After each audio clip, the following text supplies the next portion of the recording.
हाँ, यूँ तो हीरोइनों के पास एक हेयर ड्रेसर होती हैं, लेकिन इस हीरोइन के पास यानी कि मेरे पास इस समय दो दो हेयर ड्रेसर हैं। वो देखिए, एक तो ये है, दीदी के अलावा एक और भी चेहरा है। देखना चाहेंगे कौन है? ये देखिए, ओह, ये मेरी वाइफ। इस वक्त मैं इनकी वाइफ।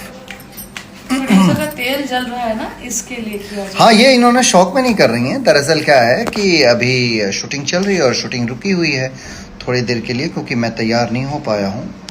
और प्रोड्यूसर ने जब देखा कि इनका तेल चल रहा है तो फटाक से तैयार हो गई। इसे कहते हैं caring producer. By the way, thank you so much. Hi friends, कैसी लग रही हूँ मैं? हाँ, हो गया। चाची नंबर 1।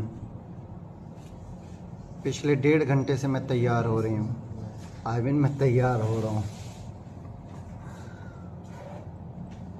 सब लड़कियों पे पहले देखता था, अभी खुद पे देखना पड़ रहा है।